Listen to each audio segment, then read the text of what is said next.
안녕하세요. 구독 신청, 좋아요, 댓글, 알람 설정 부탁드립니다. 김동인 작가의 단편소설 피고 낭독해 드릴게요. 그럼 작품 만나보시죠.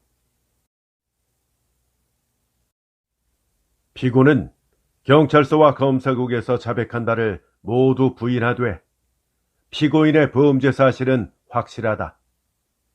피고는 5월 31일 오후 6시쯤 용산에서 동대문으로 가는 제1호 전차 안에서 피해자 이아무개의 미모를 보고 종로에서 같이 내려서 피해자의 집까지 뒤를 밟아서 집을 안 뒤에 그 이튿날 오전 3시쯤 안국동 피해자의 집에 몰래 들어가서 강간을 하려다가 붙들린 사실은 피해자가 검사국에서 공수한 바이며 피고도 그 일부 사실은 인정한다.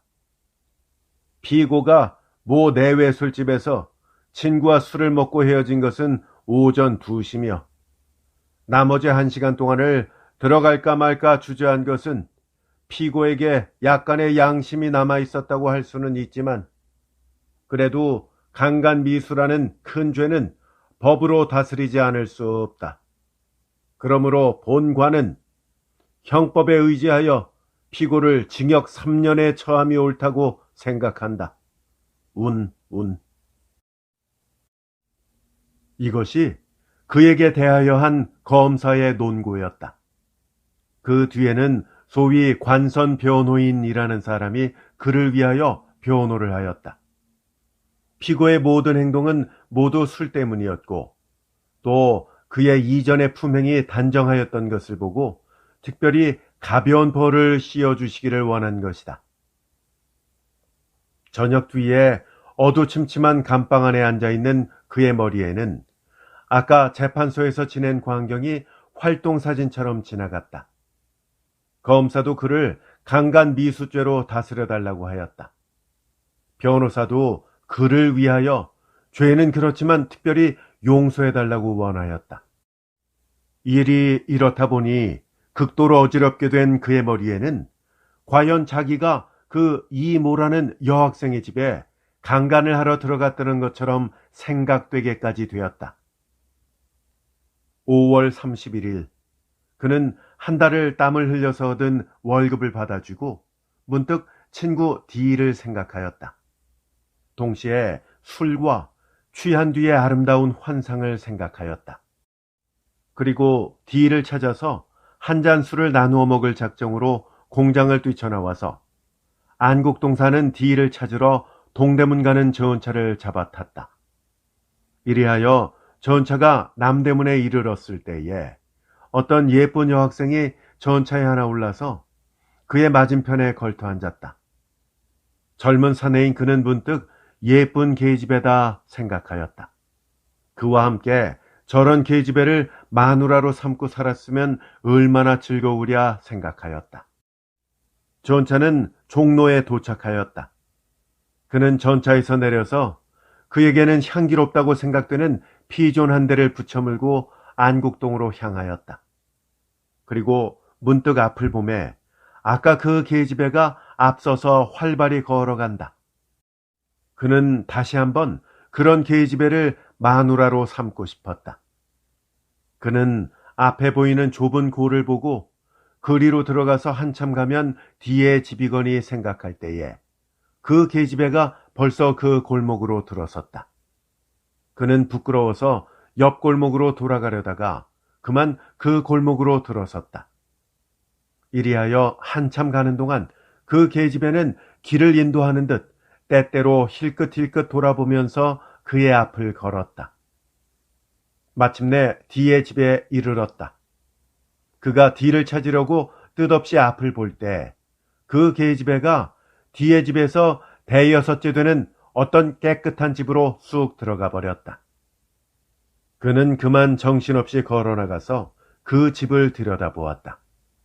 그는 펄떡 놀랐다. 가난한 그에게는 깨끗한 집과 학교 졸업한 마누라라는 것이 머리에서 떨어져 본 적이 없었다. 그리고 그는 몇 가지의 집을 머릿속에 그려보았다가 지우고는 하였다.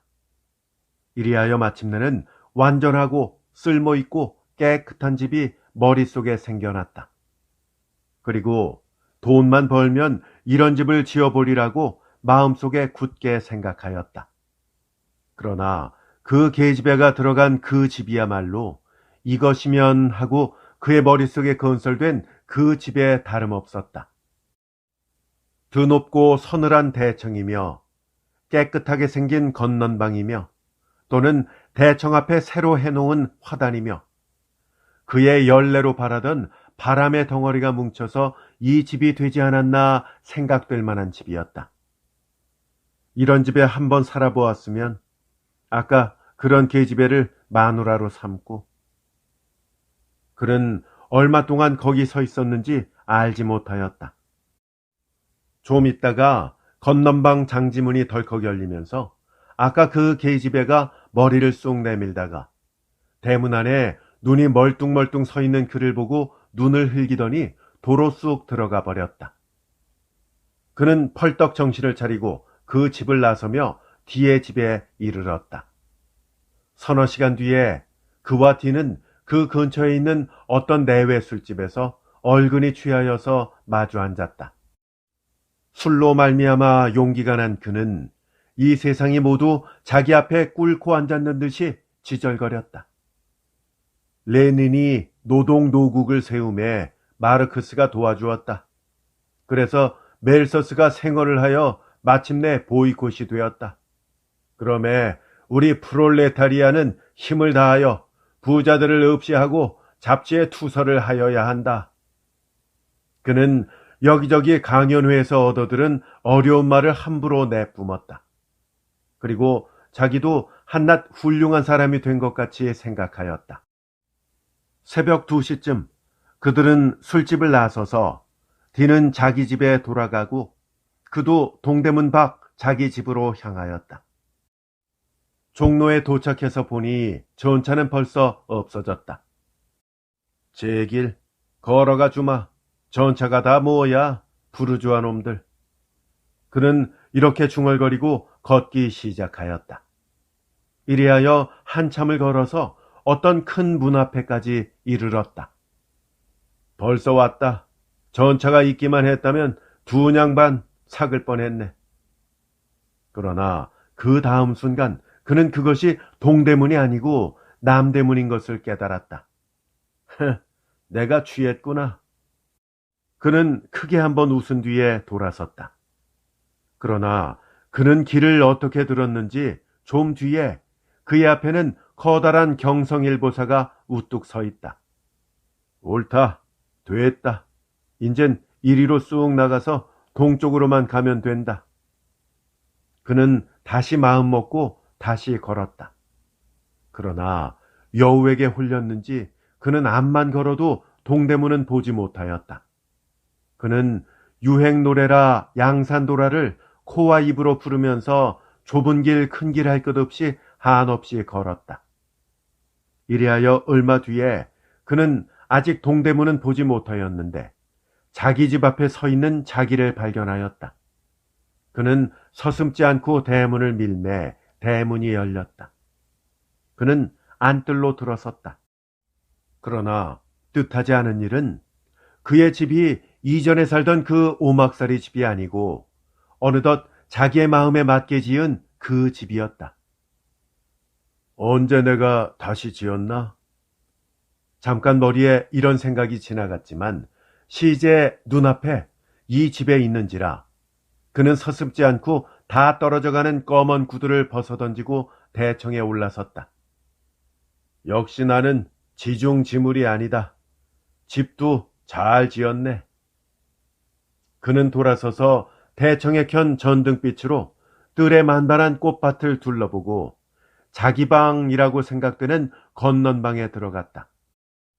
그러나 거기 또한 뜻하지 않은 광경이 벌어져 있었다. 대청에 켠 전등빛으로 그는 아랫목에는 비단 이부자리가 펴 있는 것을 보았고 뿐만 아니라 이전에 어디선가 보고 자기 마누라로 삼고 싶었다고 생각되던 어떤 여편네가 그 이불 속에서 고운하게 잠이 들어 있었다. 그러나 이것도 의심할 것이 아니었다. 자기가 이미 크고 깨끗한 집의 주인임에 이만한 마누라가 있는 것은 결코 이상한 일이 아니었다. 그는 역시 서슴지 않고 옷을 활활 벗어던진 뒤에 이불 속으로 뛰어 들어갔다. 그리고 드러누우면서 어느덧 잠이 들었다. 그 뒤에 한 주일을 연구하고 생각해서 겨우 생각난 일은 그가 어렴풋이 잠이 들 때에 날카로운 소리와 함께 부드러운 살의 맛이 그를 스치고 넘어간 것이다. 그 이튿날 그가 겨우 잠이 깬 때에는 그는 벌써 경찰서 구류장에 들어 있었다. 모든 사실이며 증거는 확실하였다. 피해자의 아버지가 경찰서와 검사국에서 그가 자기의 딸의 뒤를 따라서 마침내 자기 집 안뜰까지 들어온 일이 있음을 공수하였다. 그리고 그도 따라가지는 않았지만 그 집 안뜰까지 정신없이 들어간 일은 자백하였다. 그 이상의 증거가 필요 없었다. 그는 곧 재판소에 넘겨졌다. 그는 마침내 자기를 의심해 보았다. 그리하여 마침내 사실이 너무도 기적적인지라 자기는 역시 아까 검사며 변호사가 말한 바와 같이 참말로 강간하러 그 집에 들어갔었다고 의심하게까지 되었다. 세월이 여주마이나 여행우이라, 즉 세월이 닿는 말과 같다 하지만은 오히려 소걸음이라고 형용하고 싶은 감옥 안에서의 한 주일이 지났다. 그리하여 그가 다시 재판소에 불려갔을 때 재판관은 피고가 이전에 선량한 직공이던 것을 생각해서 특별히 징역 2년에 처한다는 판결을 내렸다. 이리하여 선량한 시민인 그는 지금 서대문 감옥에서 매일 톱질과 대패질로 세월을 보낸다. 김동인 작가의 단편소설 피고였습니다. 이 소설은 1924년 3월 시대일보에 발표되었죠. 이 소설과 괴를 같이 하는 작품들을 몇 편 더 소개해 드릴게요. 김동인 작가의 소설 가운데 화환, 죄와 벌, 포플러, 최선생, 그리고 증거라는 작품이 있는데 비교하면서 함께 들어보시면 좋겠습니다. 저희 채널 목표 중에 하나가 근대문학 작품들을 각 작가별로 오디오북 자료실을 만드는 건데요. 계속해서 많은 성원과 사랑 부탁드립니다. 김동인 작가의 작품들만 모아놓은 재생 목록 이미 찾아보실 수 있거든요. 그리고 본 동영상 설명란에 링크 올려두었으니까 참고하시기 바랍니다. 함께 해주셔서 감사합니다. 다음에 더 좋은 작품으로 찾아뵐게요. 안녕히 계십시오.